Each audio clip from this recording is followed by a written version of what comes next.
Just to refresh your memory, it's been a couple of weeks, we have been talking about relations, and a relation is just some rule that associates one set of information with another.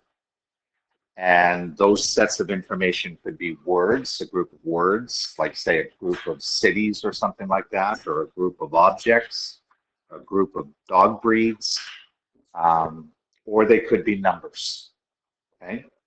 And we talked about all the different ways you could show a relation between two sets of information. You could do a set of ordered pairs. You could do a table like we see here. We did this example before the break, okay? You can do an arrow diagram. You can even describe it in words. And another way that you can show it that we haven't talked about yet is using equations, okay? Now, obviously, if we're going to use equations to describe a relation, both sets of information have to be numbers. Like you can't make an equation if one of the sets is location and the other set is population size. One set is numbers, but the other set is not. You can't make an equation out of that. Okay, so both sets have to be numbers. So that's what we're going to start to focus on now, is another way to show relations and using equations. Remember, we also talked about special types of relations called functions. And functions were, they were a type of relation where every x value or domain value had exactly one corresponding y value or range value, or the domain values never repeated. Okay, that was sort of the quick way we learned how to recognize whether a relation was a function or not. And then finally, we also talked about independent and dependent variables. Okay, how to recognize them in a relation or in a function if it is a function. Okay, so like I said, we talked about, and we talked about this in the past, we talked about this in grade 9, how we could take two sets of information and make an equation out of the two of them. Now, you don't have to write this down, but here's an example of a relation.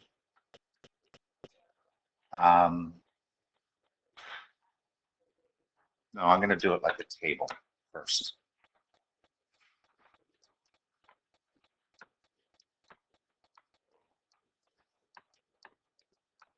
So let's say I gave you this relation. Okay. Well, it's in table form. You could write it as a set of ordered pairs. So it'd be 0, 0, 1, 2, 2, 4, and 3, 6. You could write it as an arrow diagram where you've got the first oval has the domain values 0, 1, 2, 3.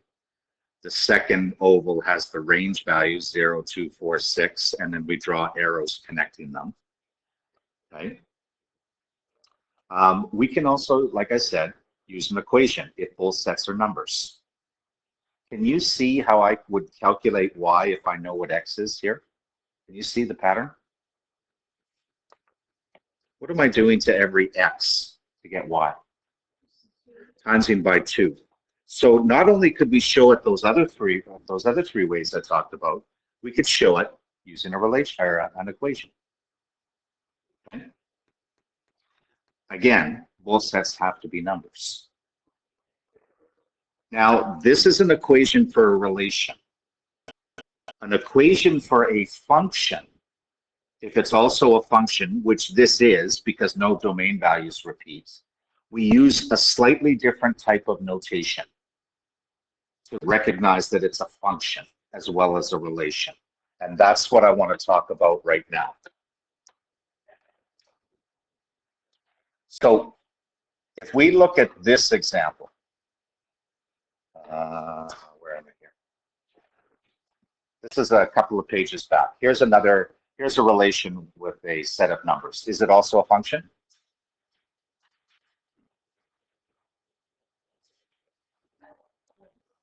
Yes, because no domain values repeat. Okay. what's the relationship? How would I write this as an equation? What are you doing every time to get from hours worked to gross pay? You see it? Times 9.5. Basically, this person is getting $9.50 an hour. Okay, so to calculate their gross pay, however many hours they work, times 9.5. So that would be how we would write it using regular equation notation, I'll just call it. Okay.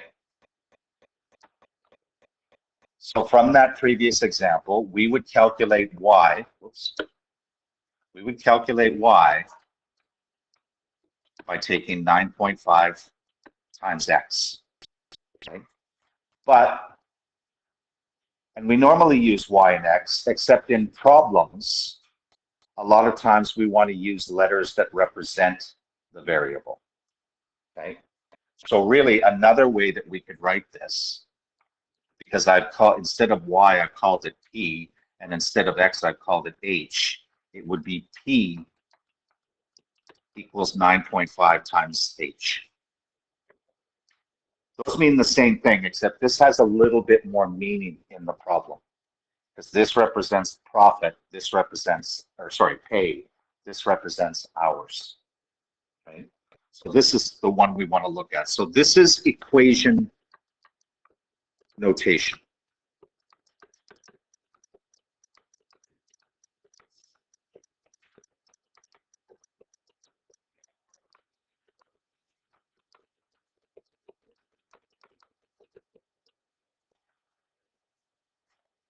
To write it using function notation, because this is also a function we've already established. Okay? We would write it like so. Because we're going to take x, or sorry, we're going to take h, we're going to put it in this function to calculate it, and then out pops what we call p parentheses h. That does not mean multiply. This means p of h.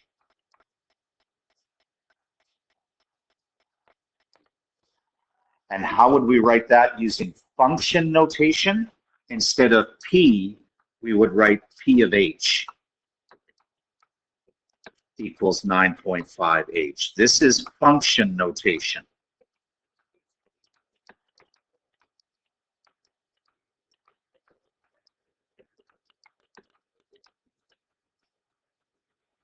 These mean the same thing.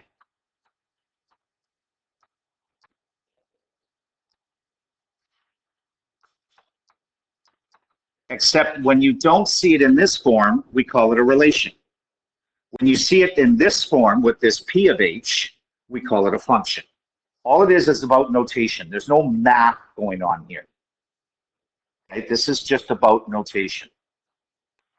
So if I said this, before we move on, I'm just going to skip this. And if I said, okay, here's an equation, m equals 6k plus 5. That is equation notation. How would you convert that to function that we just saw? Yama?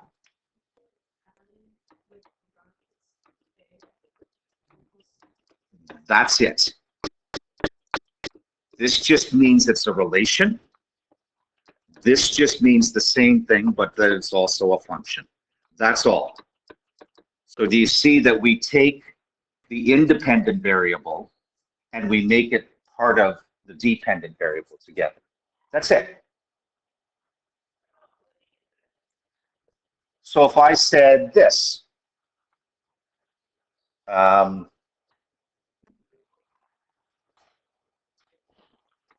t equals 5 plus h. How would you write that in function notation? P of H. You don't change the right-hand side, you just change the left-hand side. It's just the notation. Okay, we could go back the other way. I could give you function notation and ask you to write regular equation or relation notation. So I could say Z equals 7a minus 2, sorry, Z of a. How would you write this using regular notation or just relation? Just Z. Okay. There is one special case. So you can see how the letters relate to each other. It's when the variables are y and x. So if I had this, y equals 5x minus 1, I actually don't change it to y of x, okay, because that actually gets a little confusing. Whenever the independent variable is y and we change it to function notation, we always use an f. So that's the one special case. If it's not a y, if it's like capital T, capital Z, lowercase t, lowercase z, then we use just the two variables that are in the equation. But if it's y, change it to f of x.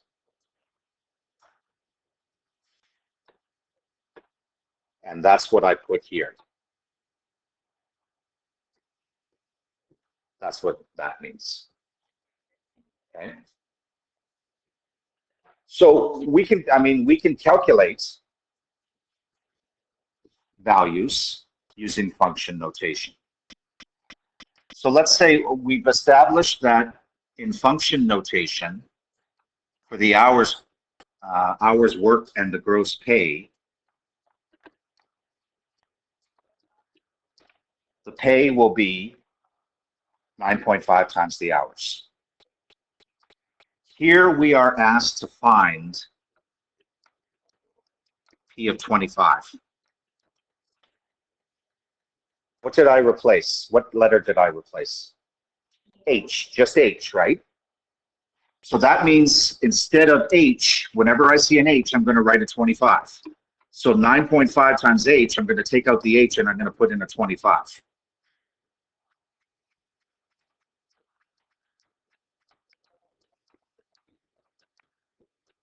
And P of 25 is going to be whatever 9.5 times 25 is, which works out to $237.50. So you can do calculations with function notation. Some students get a little confused with this, going from this step to this step, because they're looking at this, they're thinking that it's multiplication. It's not. You basically ignore the 25 because you've already put it here, and then you say, okay, the pay is going to be 9.5 times 25. So let's try a couple other examples.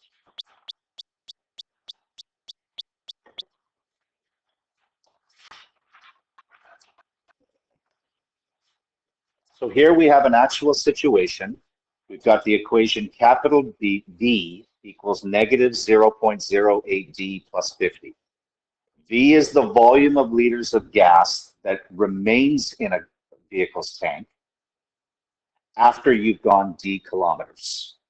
So it kind of makes sense that it's negative because as you travel more, doesn't the volume go down of gas that you have in your tank? Okay. So the gas is not refilled until it is empty. Don't really worry about this. I'm more concerned about the second part.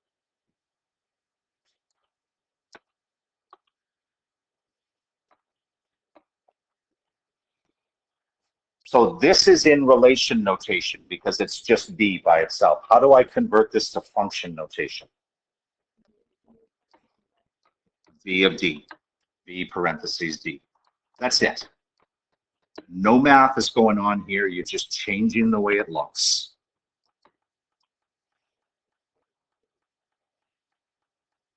And now we're going to use this one to answer B and C. So for B, I want to know what is V, and if I put 600 in for D. So what this means, V of 600 means put 600 in for D. So on the right-hand side, I got to put 600 in for D. So it's going to be negative 0.08 times 600 plus 50. And then I can calculate that. So that would give me if I did this, I would get negative 48 plus 50 gives me 2. What does that mean? Okay. Well, remember, we're calculating volume, right? This means that they've traveled 600 kilometers. So what does the 2 represent? Not how far. This is how far. We calculated V, didn't we? So what does V? What does V represent? The volume that's left in the tank. So T, it represents 2 liters left in the tank. It doesn't represent speed or anything. V represents volume.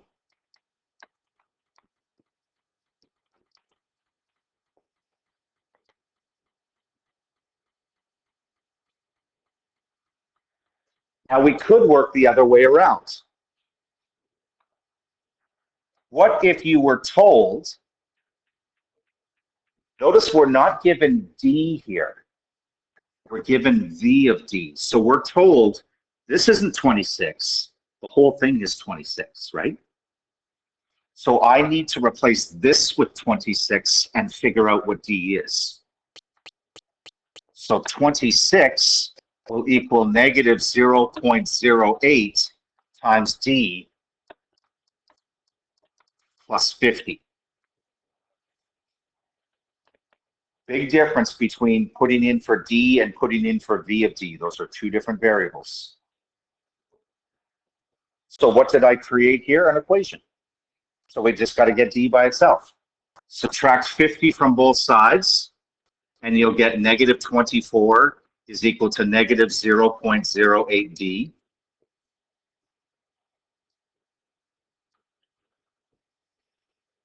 Divide both sides by negative 0.08, and that's going to give us 300. Make sure I got it right. Yeah, 300. 300, which is D. What does that represent? How many kilometers you traveled?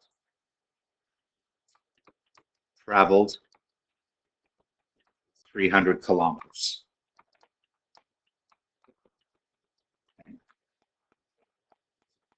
Remember, this course is called Applied and Pre-Calculus Math. This is actually applied math. Okay? Because applied math is how can I use the math that I learned in problems. This last example would be more pre-calculus because it's not a problem, you're just doing some math. Okay, so you're given this function, f of x is equal to 3x minus 7. First off, you're asked to find f of 2, and then you're asked to find x if f of x, the whole thing, equals 8. So there's a difference between the two. F of 2 means that I'm replacing x with 2. I'm just replacing the x, not the whole left side. So it's just a straight calculation. What do I get when I plug 2 in? Negative 1.